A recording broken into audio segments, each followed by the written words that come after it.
Welcome back to the West Ham Voice so soon. I did a show this morning about pre-season players coming back for pre-season, and I'm back again. You know, you don't have a video from me for 4 days, and all of a sudden you get two on the same day. Now, just a brief update about pre-season. Apparently, I said this morning that it looks like Gerd and Emerson were not did not appear for pre-season training.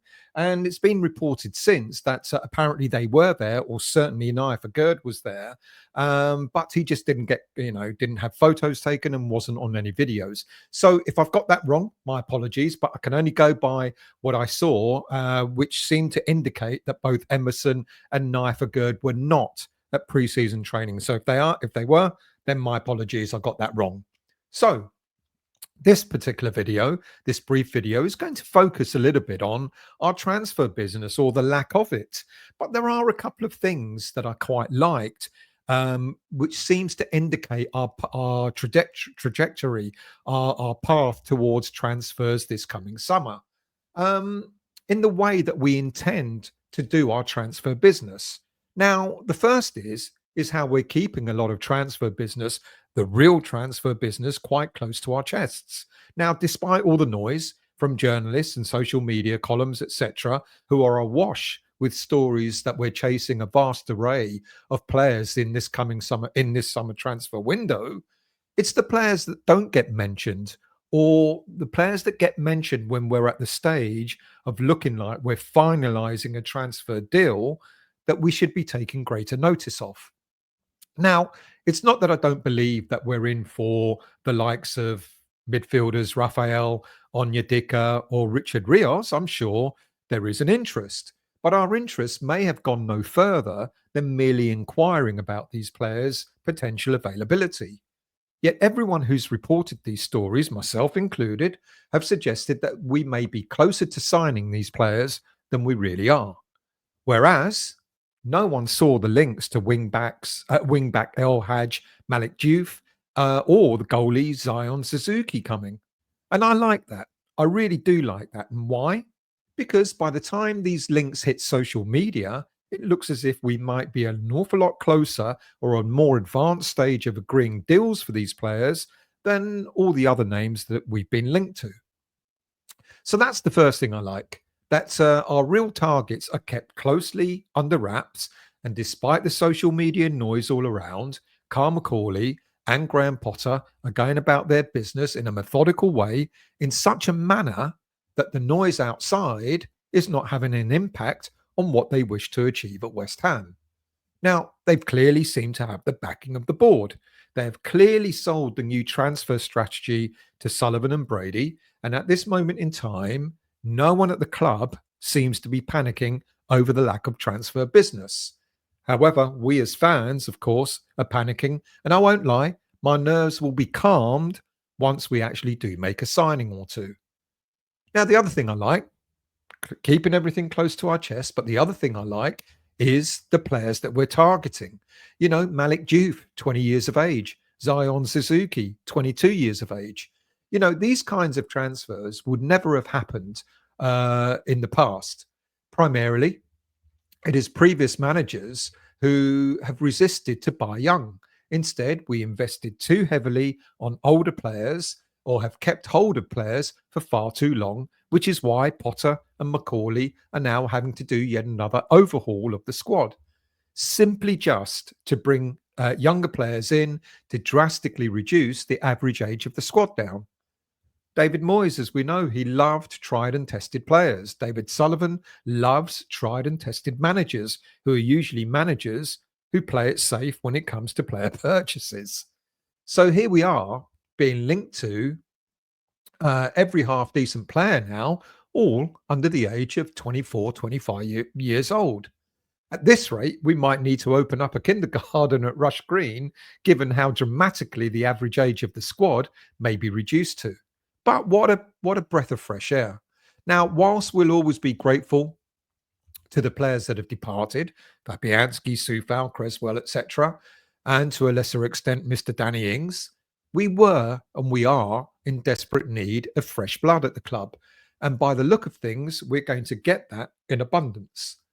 In fact, just by the players who have left, our current age of the average age of the squad has actually gone down a bit to 26 years of age. But of course, there will be players coming and going, which will alter that with the hope that we reduce our average age even further. Now, I've read that there is some concern at the fact that we're targeting just five positions: a goalie, a left sided wing back, two midfielders, and a striker. Apparently, it's Jacob Steinberg who suggested that this is all we're going for. And given that eight players have left, six who are out of contract and two who are on loan, with the possibility of another three or four leaving, West Ham fans are naturally concerned. But let's analyse the eight players that have left.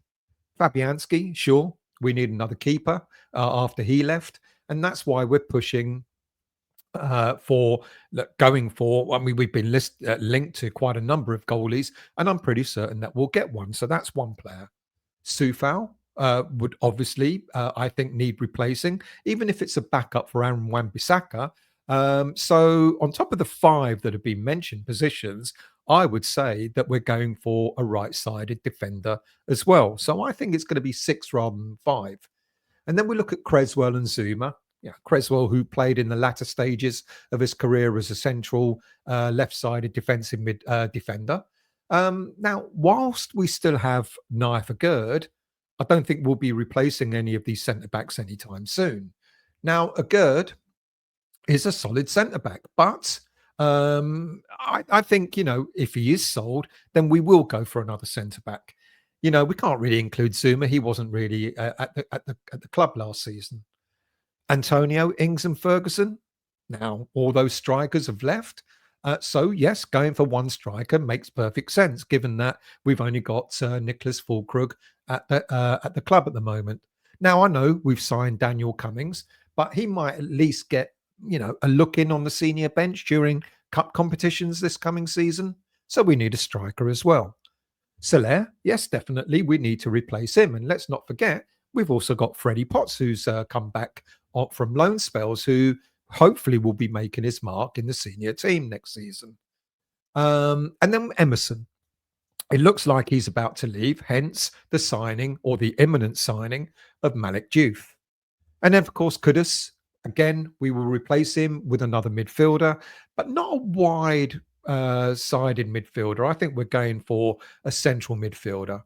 So for me, as I said, that suggests we need, on top of the five that have been mentioned, I think we can add a right-sided defender to that list. So 5 or 6 new faces is manageable, is a manageable amount. Of course, if we sell more players, such as Alvarez, Paqueta, etc., we may need more players coming in. So what exactly is happening with our transfer targets? Well, we look at Malick Diouf, for example, as the manager of Slavia Prague. Jindřich Tripsovsky has confirmed the player is having his own individual training sessions in order to reduce the risk of any injuries before he signs for West Ham United. So I think that is imminent. However, the club chairman of Slavia Prague has also said that he's not going anywhere until we get a bid of 20 million euros. Now, West Ham have had 2 offers turned down, and I know what a lot of people are going to think, we're making lowball bids again. But in this case, I don't think that's the case. I think we're close. I think a bid of 17.5 million has been made, plus add-ons to bring it to 20 or just over 20 million euros. Now, I think we'll get there. And Malick Diouf is likely to sign for West Ham, I would probably say maybe Thursday, if not sooner. As for the chase for Zion Suzuki is concerned, maybe the player, this one is a little bit different. Palmer and the player himself have suggested that they're happy for the player to stay at the Italian club, and this deal might prove to be a little more difficult to get over the line. It's suggested that Parma are looking for nearer 30 million euros or more for the player to depart. Now, would he be worth it? 22 years of age. He's rated as one of the finest young goalkeepers of his generation.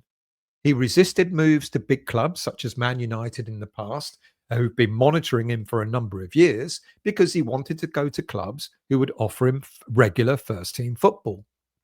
He found that with his move to Parma last summer for a fee of just 8 million euros.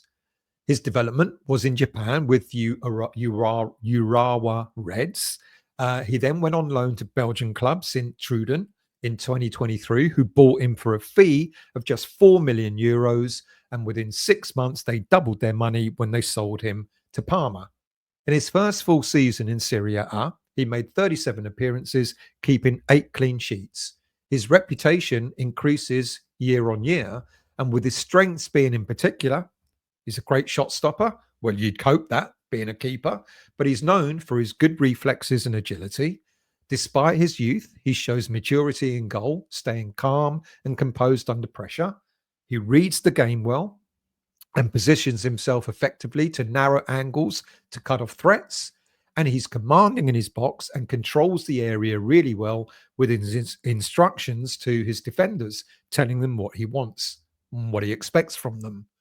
And for a modern day keeper, he's very comfortable with the ball at his feet. He's capable of initiating build up play from the back. Music to West Ham fans' ears? I would say so.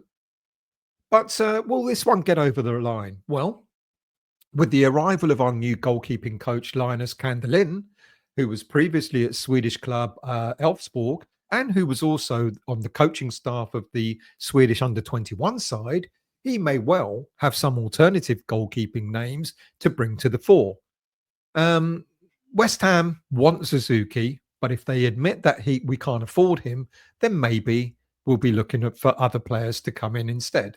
So what other players are available at this or we're being linked to at this moment in time? Well, the only other name that's been added, it's not a new name, it's a name that's been regurgitated again, is that we're apparently going to make a bid for Deola LUKEMAN of Atalanta. Look, he's rated at £50 million. Do I think we will go for a player of that sort of price? Unfortunately not. I think that will be a massive hindrance to West Ham. I know we're looking at getting 60, 65 million for Mohamed Kudus, but I don't think we're going to be paying nearly all of that for one player. Look, would I like LUKEMAN? Of course I would. I think he would be fantastic for West Ham. I think he'd be really, really effective. I know his time at Fulham in the Premier League wasn't great, but he's since gone on to demonstrate that he's a very good footballer. But I think Potter and Macaulay are looking at using the Kudus money to get at least 3 players in all around 20, 25 million pounds each, rather than spending all that or almost all that money for one player. Look, I think our transfer business will start soon. I think, as I've been saying, that we'll start realizing some transfer business maybe as early as Wednesday, but I think it will be Thursday. Why Thursday? 10th of July? Because that's the last day of the clause in Mohamed Kudus's contract. We know we want 80, 85 million for him. When that goes, everything is free, and it looks like our business will kick off then. Thank you for watching and listening yet again. Do leave your comments as to what you think about the 2 players that we're going for, the youth in the players that we're going for, and what about LUKEMAN? Should we be spending most of that money that we get for Kudus on one player? I don't know. I don't think that's likely to happen. Leave your comments, and I'll see you all again very soon.